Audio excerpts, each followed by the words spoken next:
네, 녹화 시작하겠습니다. 악령 네 번째 시간 한번 가져보도록 하겠습니다.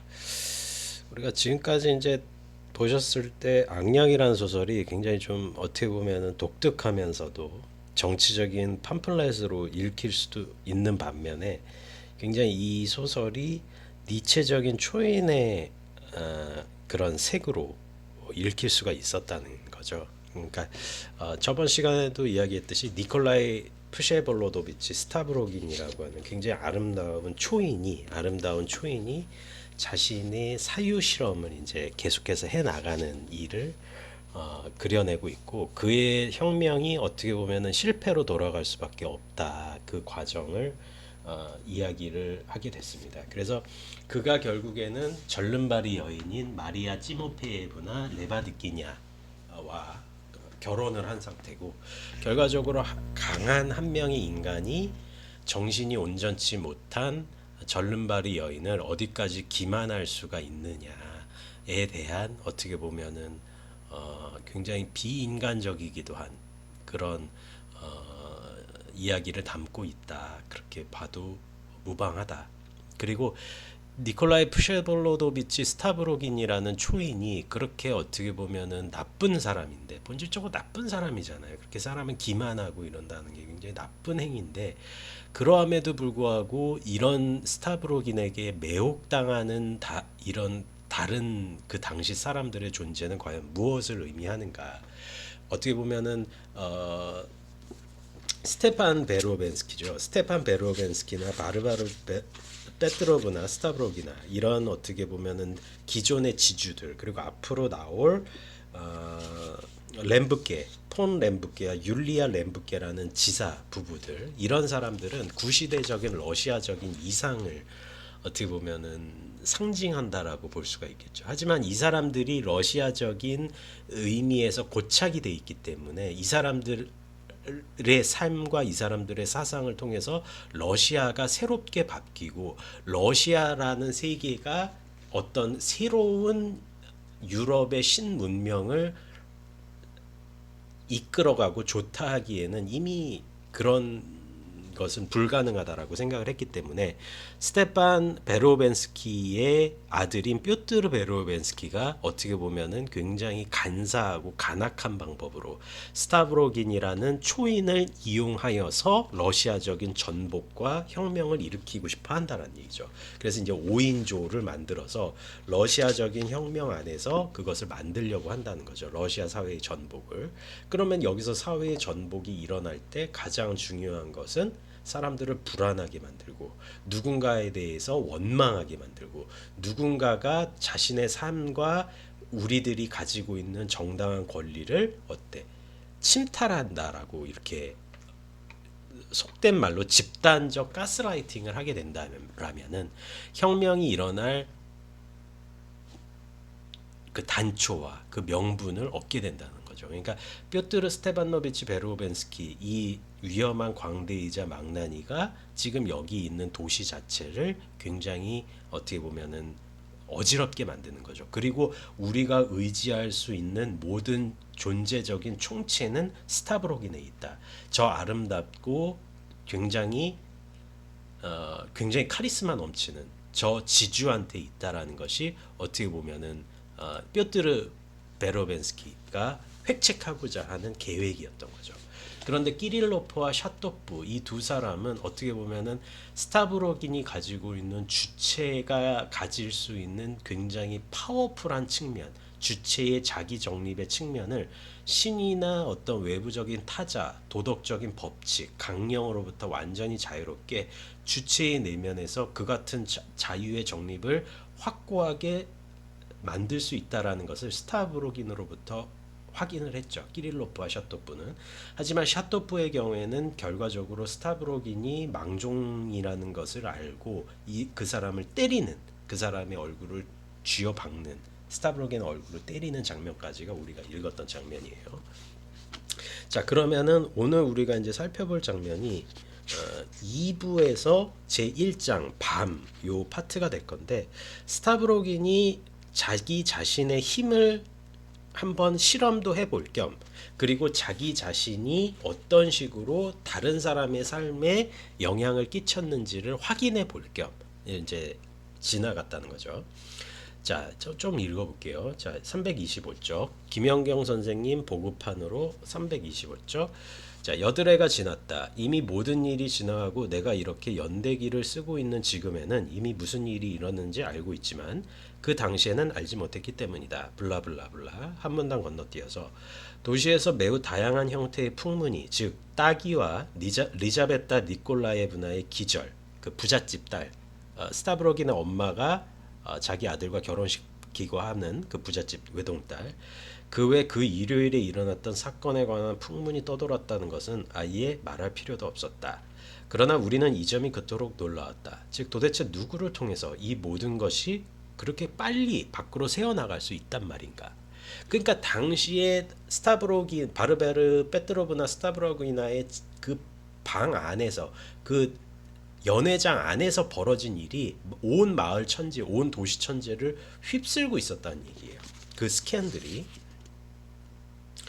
나와 스테판은 감히 어떤 가정을 한다는 것에 두려움이 없지 않았지만 서로 호의를 품고 있었다.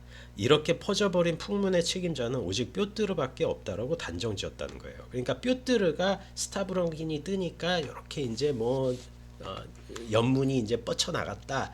뭐 샤토프가 이 자식이 말이야 스타브론의 얼굴을 때렸다. 그리고 마리아 찌모페예브나 레바드키냐라는 절름발의 여인이 있는데 뭐 어쩌고 저쩌고 했다. 뭐 이런 식으로 이제 이거를 풀고 다닌 거죠. 자, 327조. 스타브로기는 그런 모욕을 참고 넘어갈 위인이 아니기 때문에 샤토프를 죽이고 말 거라는 그것도 코로시카의 벤데타처럼 쥐도새도 모르게 처리할 거라는 이야기마저 떠들고 있었다. 그러니까 마치 조폭처럼 아무렇지도 않게 샤토프를 죽일 거라는 소문이 들었다는 거예요.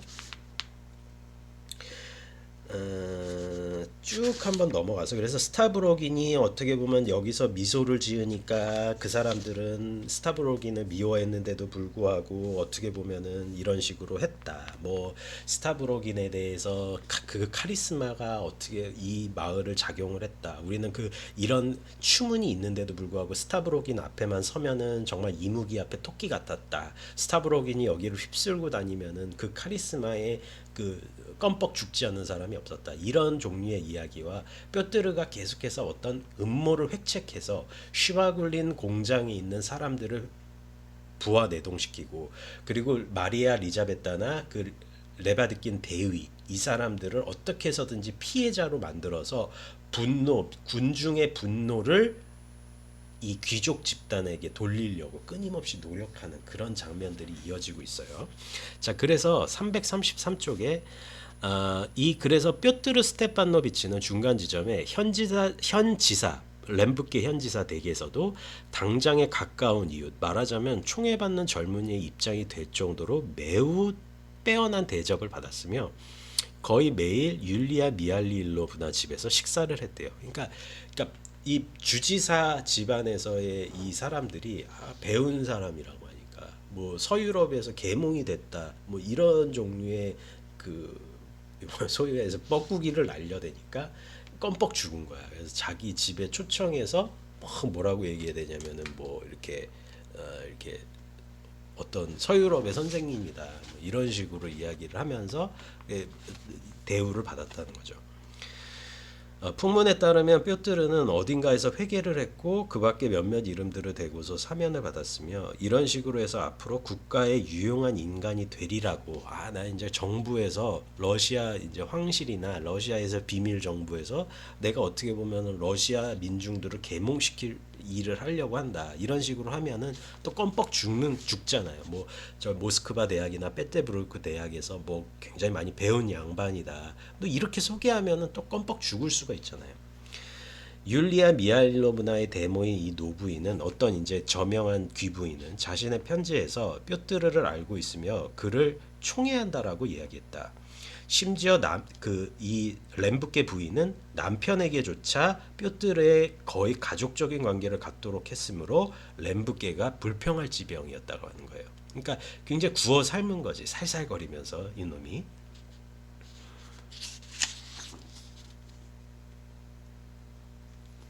그리고 이 사람들은 여기 램브게 부부의 연애장에 등장하는 이런 작가들이나 뭐 어떤 러시아적인 그런 열정을 이야기하는 어떤 작가나 거장들에게 그 어떤 시선도 주지 않았다는 거예요. 그러니까 일부러 막 무시하고 뭐 꼰대들이 뭘 알아 막 이런 식으로 굉장히 조금 어떻게 보면은 저는 이거 정치색을 떠나서 어떻게 보면은 조금 이제 좌파적인 선동가들 어떻게 보면은 진보적인 급진적인 진보파들이 하는 그런 획책들이 여기 좀 많이 등장했죠.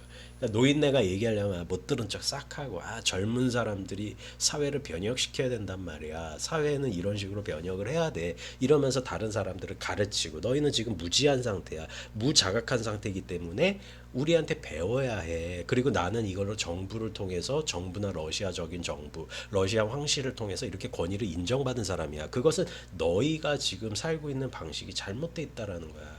그러니까 기존에 있는 세력들에 대해서 굉장히 격화시키는 방법을. 그러니까 나쁜 거는 다 알고 있는 거야, 뾰뜨르는. 그죠?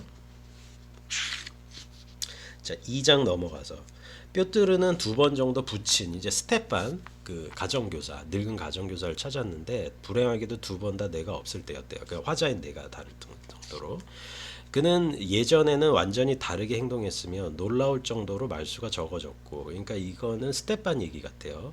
심지어 그 일요일 이후에 바르바르에게 편지를 한 통 쓰지 않았으니 내게 기적으로 여겨졌고 무엇보다 중요한 것은 그가 평온해졌다는 점이다. 그는 이념이 그에게 평온을 가져다 준 점이 분명했다. 뭐 블라블라블라.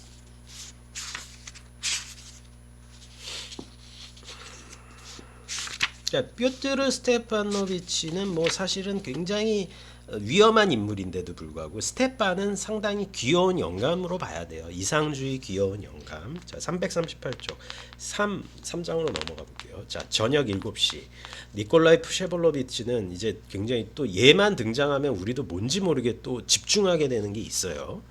자신의 서재에 즉 훨씬 전부터 실증이 난 천장이 높고 양탕자가 깔렸으며 고풍스러운 분위기에 다소 무거운 가구가 놓인 방에 혼자 앉아 있었다. 그는 외출을 할 것처럼 차려입고서 소파의 한 구석에 앉아 있었지만 어디에 가려는 건 아닌 것 같았다. 그의 앞 탁자에는 가시 달린 램프가 있었다.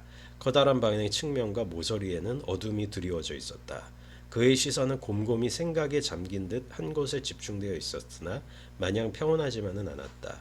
얼굴은 지쳤고 다소 여유어 있었다. 그리고 샷도프한테 맞은 그 부위에 치조 농양, 그러니까 이게 농양이 좀 붙었다는 거죠.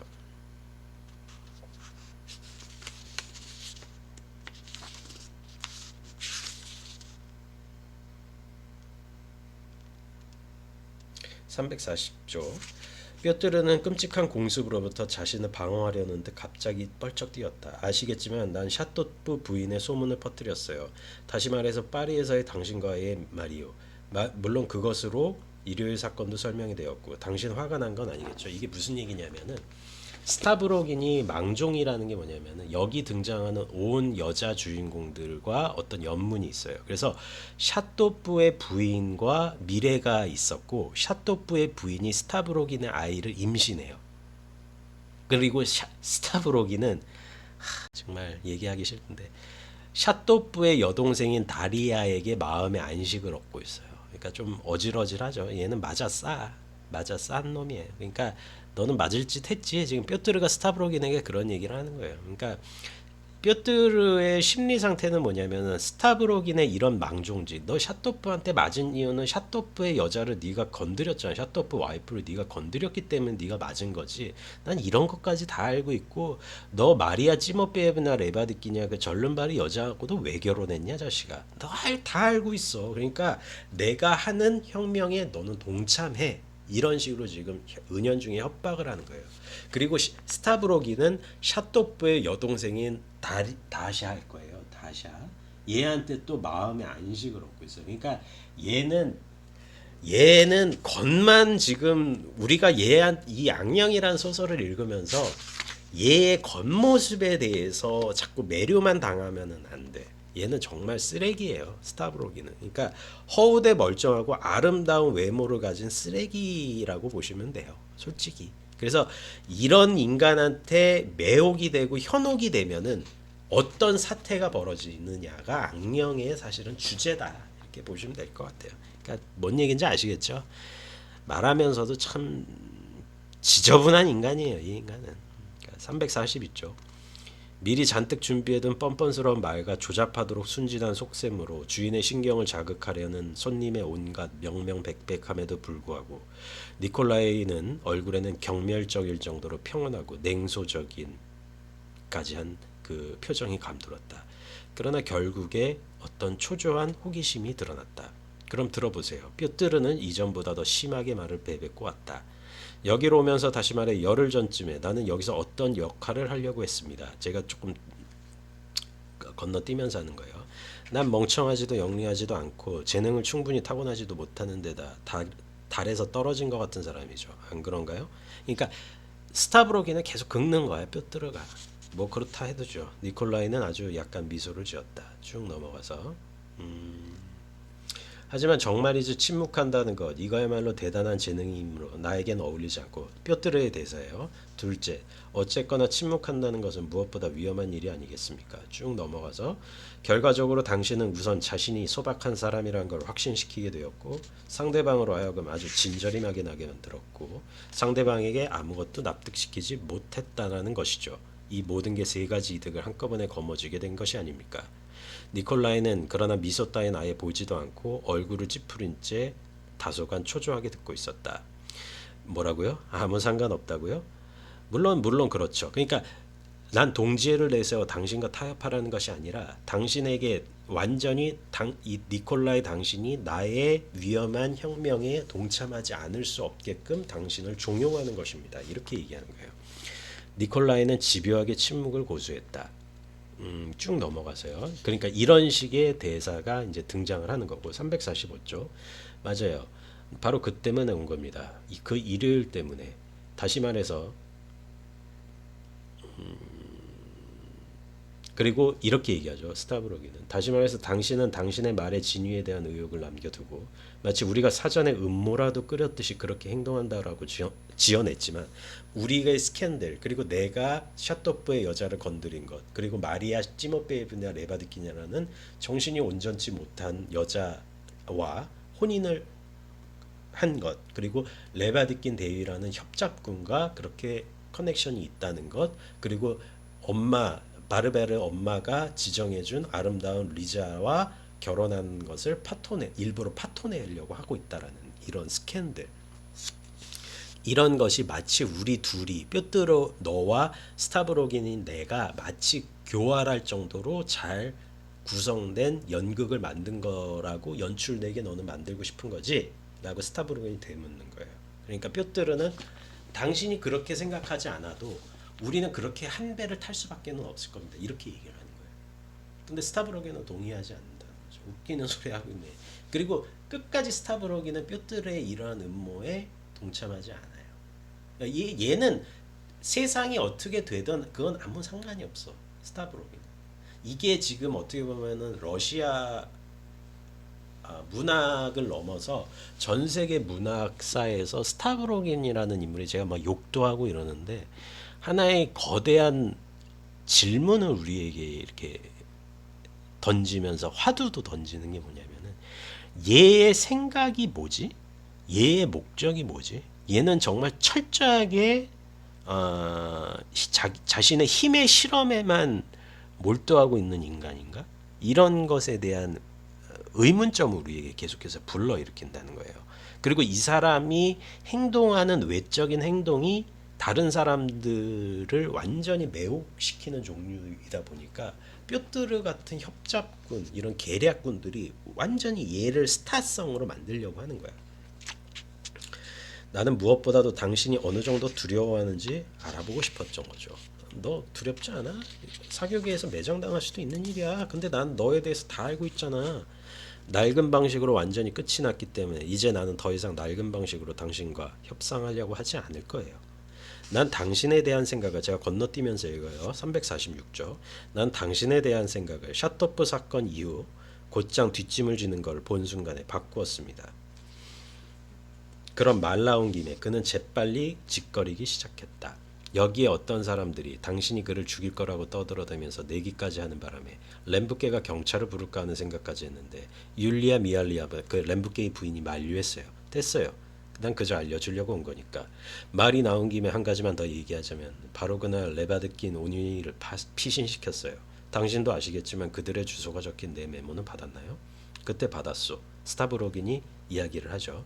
이건 나의 무능함 때문이 아니라 진정으로 미리 만반의 태세를 갖추자는 차원에서 한 일입니다. 쭉 넘어가서 모두들 둥지의 갈가마귀 새끼들처럼 입을 쫙 벌리고 우리가 그들에게 어떤 선물을 갖고 오나 기다리고 있어요. 열렬한 족속들이죠. 그러니 푸셰볼로비치가 니콜라이 푸셰볼로도비치가 이렇게 이야기하죠.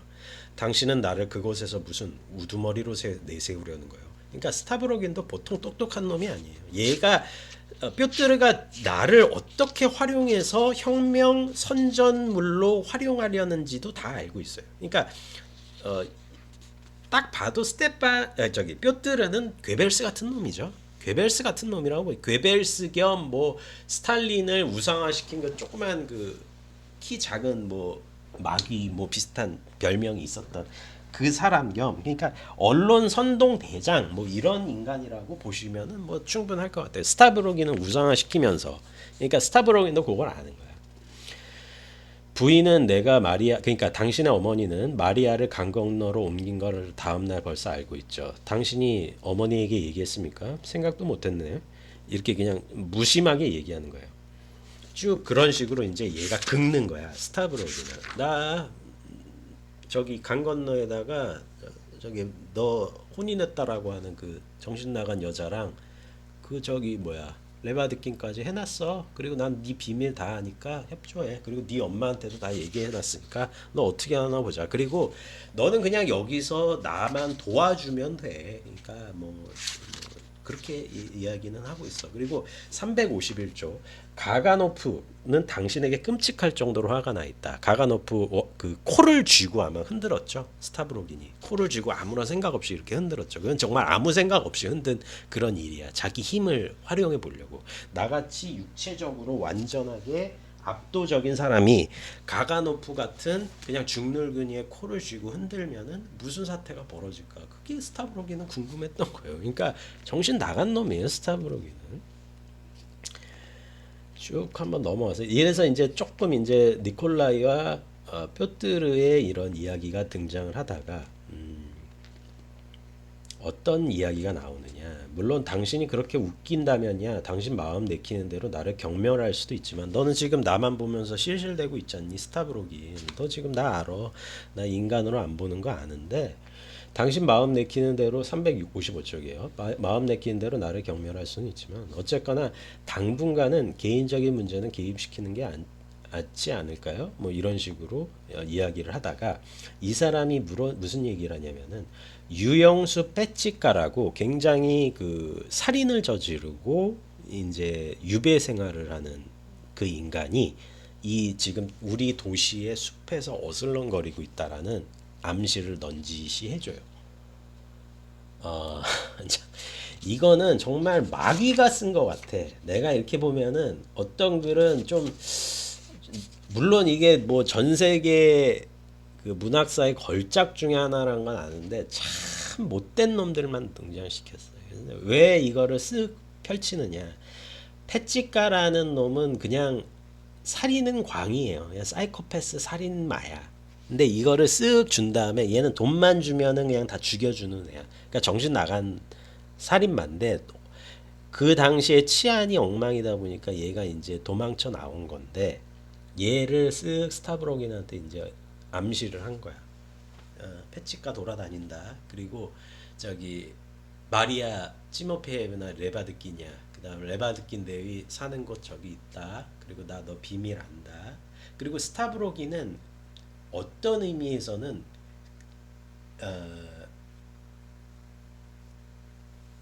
참 그러니까 스타브로긴이 패치카에게 교사를 명령을 한 것인지 아니면은 패치카가 그대로 이 마리아 레바드킨 남매를 죽인 것인지 그거는 명확하게 알 수는 없어요. 그런데 분명한 거는 스타브로긴이 패찌카에게 또 이 사람 특유의 스타브로긴 특유의 망할 사상을 주입시킨 건 사실이에요. 천국도 없고 지옥도 없으며 내세에 가면 내세는 우리가 만든 환상에 불과하고 그렇기 때문에 우리가 사는 물리적 이 세계에서 네가 어떤 짓을 하더라도 용인받는다라는 식의 망종 같은 유물론 사상을 주입을 시킨 건 사실이에요. 그리고 어느 정도 돈을 줘요. 그럼 뭐야? 죽이라는 거잖아. 그잖아요. 그러니까 사실은 패치가의 손에 죽어요. 레바드킨 남매가. 마리아도 죽고. 그래서 조금 이제 스포일러가 뭐냐면은 민중들이 대단히 분노를 해요. 아, 이건 누가 죽인 거다. 누가 교사를 시킨 거다. 그리고 그 교사를 시킨 게 저 귀족 집단이다. 그리고 그 중심에 리자베타가 있다. 리자가 있다. 그 진흙 속에서도 옳다라고 생각하면 절을 할 수 있는 그 리자베타 이 모녀가 그리고 이 약혼녀가 또 나오거든요. 새로운 약혼자가 그 사람이 린치를 받으면서 이제 불에 타는 장면이 이렇게 나오죠. 그러니까 이, 이 뾰트르와 스타브로긴 이 두 인간을 이거를 정말 잡아 넣어야 되는데 뭐 어떻게 할 수가 없지. 개인적인 대화니까. 조금만 더 읽어볼게요.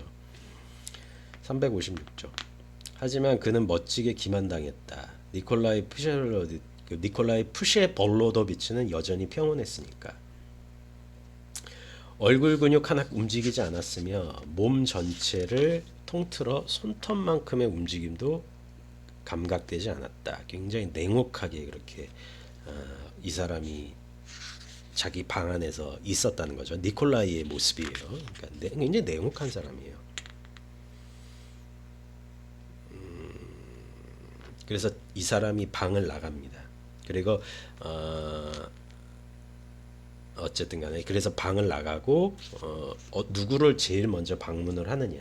끼릴로프를 방문합니다. 361조 끼릴로프의 방문이에요. 스타브로긴 끼릴로프는 손에 공을 든 채 마룻바닥에 몸을 일으키며 말했던데 이 예기치 못한 방문에 손톱만큼의 놀라움도 보이지 않았다. 용건이 있어서요. 여기 가가노프에게 온 편지가 있습니다. 끼릴로프는 편지를 받아 쭉 읽고 탁자 위에 내려놓았다. 가가노프라는 사람을 스타브로긴이 말한다. 당신도 안다시피 나는 뻔뻔스럽게 그에게 모독을 줬습니다. 무엇 때문에 편지를 썼는가 하는 동기가 전혀 나타나 있지 않으므로 더더욱 이상한 편지였죠. 쭉 넘어가서 나는 그에게 내 사과를 고려해 봐달라고 부탁했죠. 그는 대답도 하지 않고 그냥 떠났어요. 그런데 지금 여기서 그를 보니 아예 발광하고 있더군요. 나에게 공개적인 비방을 이야기하기도 하고요. 나는 당신이 결투 2패인이 되는 걸 거절하지 않으리라는 희망에서 이렇게 찾아온 겁니다. 가가노프가 자꾸 이렇게 긁으니까 그냥 총으로 쏴 죽이던 내가 죽던 간에 난 그냥 결투하겠다. 굉장히 스타브로긴 다운 태도죠. 근데 샤토프한테 왜 안 그럴까요? 그거는 뾰트르가 얘기했듯이 그 샤토프의 여자를 건드렸고 다리아를 사랑하고 있으니까 스타브로긴은. 당신은 그 누구도 이런 편지를 받아본 적이 없을 거라고 말씀하셨지만 끼릴로프가 지적했다. 발광한 상태라면 가능하기도 하죠. 스타브로기는 우선 내일 당장이라도 사과의 뜻을 확인시켰으며 사과를 한다라면은 난 결투를 하지 않겠다라고 지금 스타브로기는 다시 한번 제안을 하는 거예요. 너무 많이 양보하는군요. 동의하지 않을 텐데요. 끼릴로프가 말했다. 그래서 여기 온 겁니다. 전해드리죠. 당신의 일이니까요. 하지만 가가노프는 동의하지 않을 겁니다. 동의하지 않을 거라는 건 나도 알아요. 그는 싸우고 싶어합니다. 말씀해 보시죠. 어떻게 싸울 겁니까? 문제는 내가 반드시 내일 모든 것을 끝내고 싶다는 겁니다. 권총으로 하고 싶고요. 결투선을 10보 이거 스타브로긴의 대사예요. 365조. 결투선을 10보 간격으로 정한 다음 당신의 기준으로 우리 두 사람의 결투선에서 각각 10보씩 떨어져 세우고 특정한 신호에 따라 우리가 맞붙는 걸로 해달라는 겁니다. 두 사람 다 반드시 자신의 결투선까지 와야 하지만 좀 더 일찍 즉 결투선을 향해 걸어오는 도중에 쏠 수도 있습니다. 내 생각은 이게 전부입니다. 10보에 하는데 신호만 되면은 빵빵빵빵 하면서 걸어오면서 쏠 수도 있다는 거예요. 두 측이. 그러니까 스타브로기는 그리고 이게 스타브로기는 말만 이렇게 하는 인간은 아니잖아요. 오히려 그냥 행동을 해버리는 인간이니까 대단히 담력이 세다라는 걸 알 수가 있죠, 사실은. 그러니까 보통 놈은 아니에요. 보통 놈이 아닌 정도가 아니지, 이 인간은. 당신은 아직도 그 생각에 사로잡혀 있습니까? 그리고 잠시 이제 이야기를 돌리는데, 당신은 아직도 당신이 스스로 목숨을 끊으면은 신이 될 수 있다는 절대적 유물론의 생각에 빠져 있습니까? 이렇게 얘기하는 거예요. 바로 그 생각이죠. 그럼 언제? 그거는 언제 죽을 거냐는 거죠. 자살을 하면 신이 된다라는 미친 생각. 그건 나한테 달린 게 아니죠. 당신도 아시다시피 사람들이 말해줄 때, 물론 나는 자살을 이해합니다. 스타브로긴이 이제 이야기하고 있어요. 어,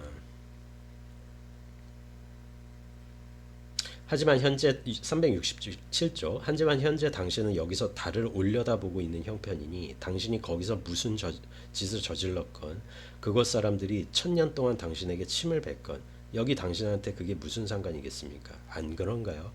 그러니까 여기서 달이 의미하는 것이 뭐냐면은 현상계를 넘어선 완전한 초월적 세계를 의미하는 거예요. 만약에 우리가 존재하고 있는 이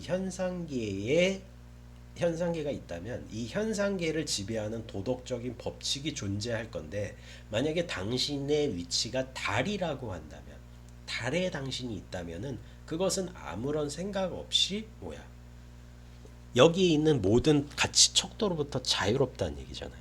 그러니까 네가 달에 있다라고 하면은 너의 행동이 어떻든 간에 문제될 게 없다는 얘기예요. 이건 극단적으로 이야기하면은 내세가 없으니까 돈을 줄 테니까 저 사람을 죽여. 천국하고 지옥도 없다니까, 신도 없고 영원한 내세도 없어. 그러니까 너도 죽여도 돼. 아무 상관도 없잖아. 네가 지금 사람을 죽이지, 조금 참 그런 얘기지만 사람을 그렇게 하지 못하는 이유 중에 하나는 네가 지금 어떤 도덕관념에 휩싸여서 도덕관념이 너를 지배하고 있기 때문에 그런 폐악적인 행동을 못한다는 것뿐이야. 이거는 죄와 벌과 까라마조프가의 형제들에서도 반복되는 주제예요. 그러니까 이런 주제들이 도스토옙스키에 대한 거부감을 만드는 것도 사실이에요. 왜 이따위 이야기를 할까? 왜 이따위 생각을 할까? 아니, 당연히 사람이 사람을 해하면은 안 된다라는 건 당연한 얘기인데, 그 당연한 것을 하나하나씩 파가는 인간들이 있어요. 그러니까 이런 인간들. 근데 끼릴로프의 사람을 해하는 거는 자기 자신으로 가 있다는 거죠.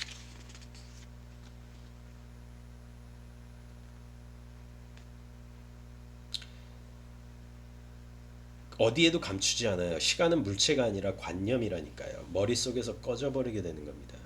그러니까 하나도, 이건 끼릴로프의 대사예요. 하나도 달라지지 않았다니. 개벽일에 하나도 달라지지 않았다니. 다른 어떤 것도 절대 없을 거라니. 매우 행복하신 것 같군요, 끼릴로프 씨. 예, 매우 행복합니다. 쭉 넘어가서. 그러니까 그럼에도 불구하고 끼릴로프는 스타브로긴보다는 좋은 사람인 게, 나는 알레고리 이런 음모를 좋아하는 게 아니라 ip사기가 좋아요. 그러니까 모든 것이, 인간은 자신이 행복하다는 걸 모르기 때문에 불행한 거죠. 그러니까 이 사람은 자기 자신을 해하려고 한다라는 것 자체가 참 불가해한 측면이지만은 이 사람이 하고자 하는 것은 굉장히 어떻게 보면은 이 사람의 삶 자체는 또한 상당히 인간적이고 휴머니즘이 있다라는 측면에서 보면은 끼릴로프는 스타브로긴보다는 좋은 사람이다. 그렇게 봅니다. 6으로 넘어갈게요. 372조. 그러면 끼릴로프 옆집에 샤토프 산다고 했죠. 그러니까 대단히 인위적인 구성이야. 그러니까 또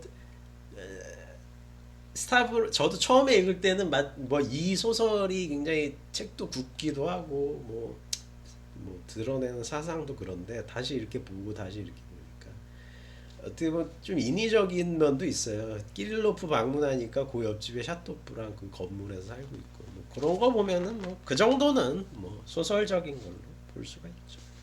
이제 샤토프랑 이야기를 합니다. 어느 날 밤 나는 당신이 나를 죽이러 올 거라는 미망에 시달리면서 헛소리를 했었죠. 그러니까 이것은 샤토프의 입장에서는 때린 놈 때렸으니까 스토브로긴 성격을 분명 알 거 아니야. 그러니까 몰래 와가지고 나 죽이겠지. 그러다가 아침 일찍 백수인 냠신의 집에서 마지막 남은 돈으로 연발 권총을 샀어요. 당신에게 그냥 내주고 싶진 않았어요. 그 뒤 난 정신을 차렸어요. 나한테는 화약도 총알도 없고. 그때부터 그냥 이렇게 있는 거죠. 잠깐만. 버리지는 말아요. 뭐하러 그런 짓을. 그러니까 스타브롱이 또 이렇게 하는 거야. 그러니까 미친 대사야. 그러니까 난 네가 너무 무서워서 총을 샀다. 네가 올까봐. 근데 이 샷도프는 또 순진해가지고 화약하고 총알을 안 샀네. 이 바보가. 그리고 스타브로기는 얘를 죽일 생각도 없어. 그러니까 지레 겁먹은 거야. 그러고 나서 얘기한 게 아니 왜 버려? 이런 미친 대사가. 우선 나한테 자세히 설명해봐요. 당신의 아내와 나의 관계 때문에 나를 때리라는 거는 아니겠죠? 아니라는 건 당신이 더 잘 알지 않습니까? 그러면 다리아에 대한 멍청한 유언비어를 믿었네요. 내가 네 여동생도 좋아한다라는 거 믿은 거는 아니지. 당신이 옳아요. 마리아 찌몹 이건 스타브로긴의 대사요. 마리아 찌모비아 레바드키냐는 4년 반쯤에 빼째부르기에서 결혼식을 올린 나의 합법적인 아내예요. 그럼 그녀 때문에 나를 때렸단 말인가요? 샷도프는 완전히 충격을 받아서 말없이 듣고 있었다. 나도 그렇게 짐작은 했지만 믿지는 않았어요. 스타브로긴을 바라보면서 중얼거렸다. 그래서 나를 때렸어요? 난 당신의 타락 때문에, 거짓말 때문에 당신을 벌하려고 다가갔던 건 아니었어요. 난 당신에게 다가갈 때만 해도 내가 때리게 될 줄 몰랐어요. 난 당신이 내 인생에서 그토록 많은 의미를 지니고 있겠었기 때문에 그러니까 너무 많이 자기 자신의 내면을 스타브로긴의 사상과 관념이 잠식하고 있었다는 거예요. 무서운 얘기죠. 알겠어요. 말을 아끼세요. 스타브로긴 대사예요. 당신이 열에 들떠 있다니 나로선 유감이군요. 아주 불가피한 윤건이 있는데. 자, 375쪽. 왜냐하면 나 역시도 당신과 마찬가지로 그들에게 속해 있고 마찬가지로 그들의 조합이 회원이기 때문입니다. 이게 지금 누구 대사지? 당신이 조합해서는 이게 샷도프 대사예요. 그러니까 샷도프도 조합의 회원이라는 거예요. 그러니까 그 저기 뾰트르 스테파노비치가 러시아를 전복시키기에 만든 5인조의 조합 회원이라는 거예요. 그래서 스타브로긴도 놀라죠.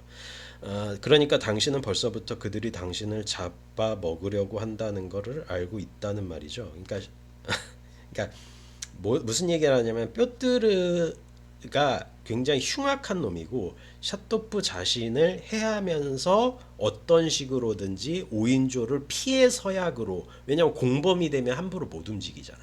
그런 아주 사악한 꾀까지도 부리고 있는 거예요. 뾰트르가. 생각도 못했습니다. 그리고 지금이라도 그 바보들이 무슨 짓을 저지르다고 한다면 주먹으로 꽉 내리치고 이야기를 하고 있죠.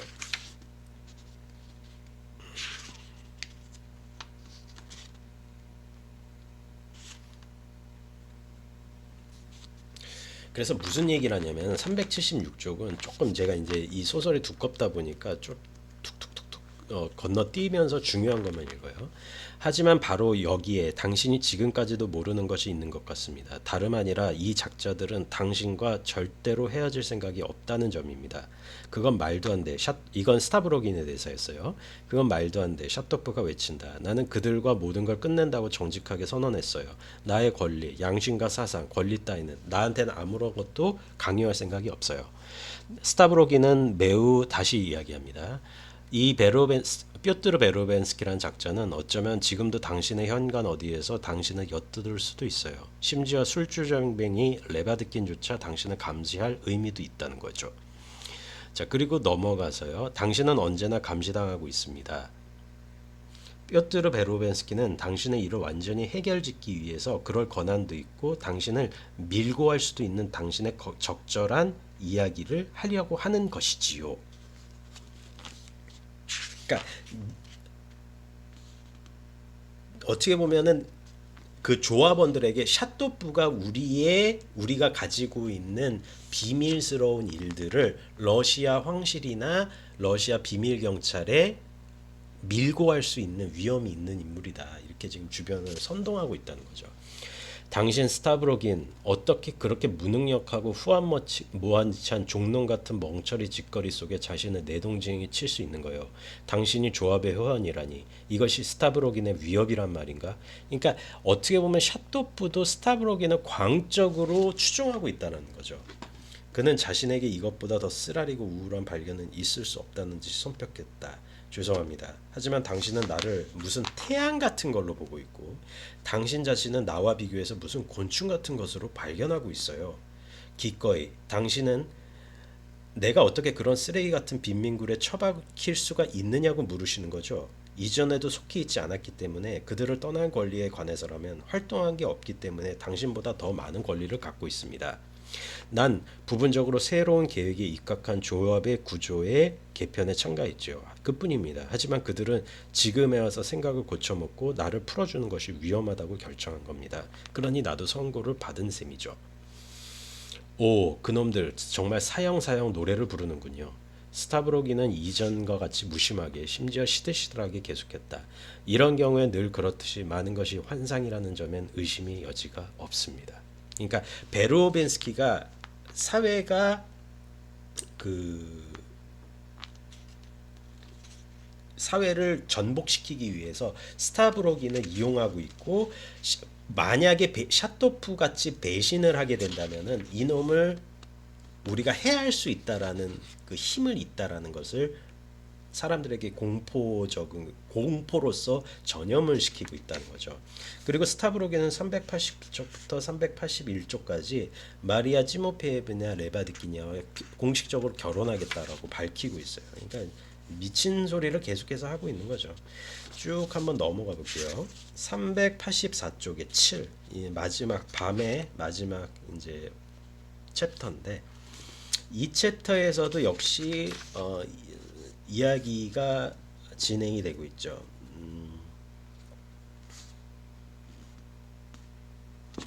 누구와의 대사일까요? 샤토프와의 대소가 계속 이어지고 있네요. 샤토프가 이렇게 얘기합니다. 386쪽에 어느 불행한 사람과 나란히 그리고 당신이 나의 가슴속에 신과 조국을 심어놓은 바로 그때 아마도 바로 그 시기에 당신이 그 불행한 사람 끼릴로프의 가슴에 독을 퍼뜨렸다는 걸 그 사람을 통해서 알게 됐죠.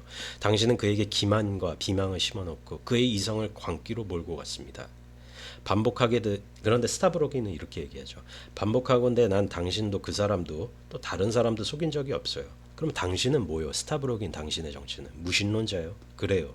그럼 그때도 마찬가지였어요. 뭐 이렇게 이야기를 계속하고 있죠. 샤토프는 말을 끊고 손을 내저었다. 무신론자인 러시아인이 될 수 없다. 무신론자가 되면 당장 러시아인이기를 멈춘다. 이 표현 기억하세요? 내가 그랬던가요? 스타브로긴이 말합니다. 지금 당신이 묻고 있는 거요. 당신은 러시아인이 될 수 없다라고 정교도가 아니면 러시아인이 될 수 없다라고 말했죠. 그건 슬라브주의 사상인 것 같은데 아니요. 슬라브주의는 그걸 거부하죠. 가톨릭은 지상의 왕국 없이는 그리스도가 이 땅 위에 서 있을 수 없다고 선언함으로써 반그리스도를 선언한 것이며 바로 이 때문에 서구 세계 전체를 파괴했다고 확신했습니다. 지상의 왕국 없이는 그리스도가 이 땅 위에 서 있을 수 없다라고 선언함으로써 반그리스도를 선언했다. 참 이건 얘기가 하다 보면 끝도 없기 때문에 이건 좀 넘어갈게요.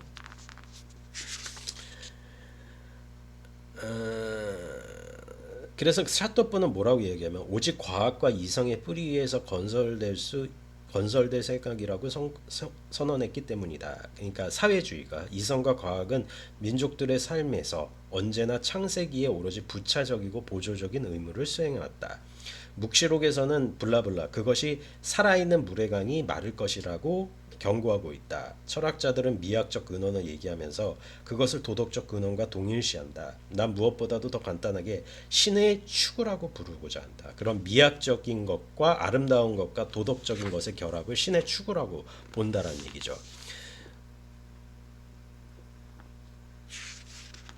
여러 신들이 단일한 공통의 신으로 통합된다면 그건 민족성이 파괴되고 있다는 증거이다. 조금 넘어가서 390조.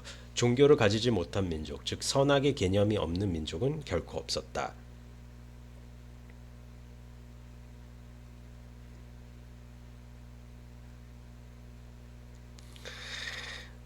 그런데 자신의 사제들과 노예들을 가진 폭군, 그 폭군 앞에 한결같이 지금까지 사랑할 수 없었던 사랑과 미신으로 경배하고 심지어 과학조차도 그 앞에서 전율하고 수치스럽게 그를 묵인한다. 그러니까 도덕적인 것을 모두 떠나서 하나의 신과 같은 인간, 신과 같은 완벽한 정신과 아름다움을 가진 인간이 도래를 한다면은 뭐 민족이고 뭐건 간에 그 사람 앞에서 무릎을 꿇는다는 얘기예요. 그게 스타브로긴이라는 얘기죠.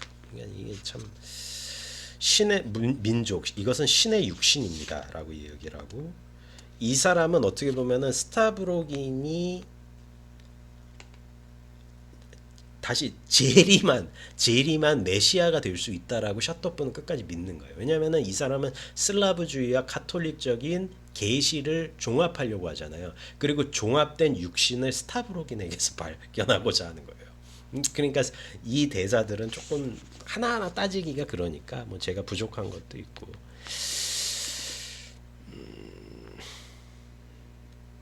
그래서 어떤 중요한 대사가 있느냐, 요거는 읽어야겠네요. 그저 말이 났으니 말인데 당신에게 일러두고 싶은 건 정말 이상하게도 스타브로긴이 말을 막았다. 왜 모두들 무슨 깃발 어쩌고 하면서 나한테 그렇게 매달리는 거죠?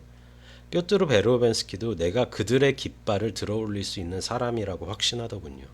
적어도 나에게 전해진 그의 말은 그랬습니다. 그는 내가, 중요한 대사예요, 범죄를 저지를 수 있는 비상한 능력 덕분에 우리를 이끈다라고 이야기를 하고 있죠. 뭐라고요?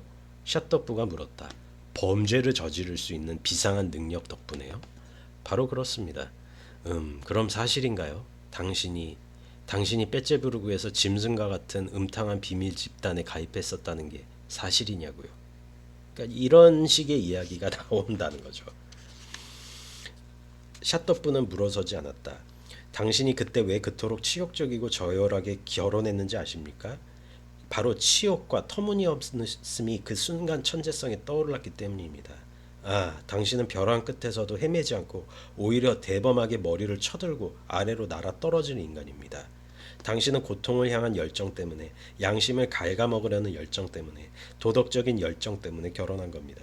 여기엔 신경 발작이 있어요. 건전한 상식의 도전이 그토록 유혹적이었던 겁니다. 스타브로긴과 더럽고 모자라고 헐벗은 저른발리 여자, 당신은 현지사의 귀를 깨물었을 때도 그때도 성욕을 느꼈나요? 느꼈습니까? 하는 일 없이 빌빌대고 돌아다니는 귀족 도련님, 느꼈던가요? 당신은 심리학자군요. 스타브로긴은 점점 더 심하게 창백해졌다. 비록 내가 결혼한 이유에 대해선 부분적으로 오해를 하고 있지만 당신은 모든 정보를 흘려줄 건가요? 그러니까 여기까지 이제 읽겠지만, 여기가 이제 밤 전편이고 2장에서 제가 이제 다음 시간에 밤의 속편을 읽을 겁니다. 근데 모르겠어요. 저는 이 정신 나간 인간들이 매혹이 됐을 때, 같은 인간에게 매혹이 됐을 때, 그러니까 스타브로긴의 생각은 그거잖아요. 그 누구에게도 의존하지 않는 절대적인 주체의 힘, 그리고 그 무엇도 대상으로서 목적화하지 않는 어떤 근원적인 힘을 주체로부터 발산한다라는 측면에서 봤을 때 주체의 힘을 극대화시켰다. 그리고 그런데 이게 역설적으로 나와 같다면 너희도 주체의 힘을 발산할 수 있을 것이다. 나의 방법론을 따라라. 이거잖아요. 근데 벌써부터 여기 모순이 있지. 나의 방법론을 따르라며. 그러면 절대적인 주체가 아니잖아. 자발성이 아니잖아. 그리고 그 모순에서부터 끼릴로프나 샤토프가 망집에 빠져들고 있는 거죠. 조금 복잡하지만은 직접 한번 읽으시기를 바라고, 오늘 또 제 이야기만 들으셔도 좋고요. 오늘은 2부 첫 번째 장 밤 읽었습니다. 네, 오늘 여기까지 하겠습니다. 감사합니다. 다음 시간에 계속 이어나갈게요.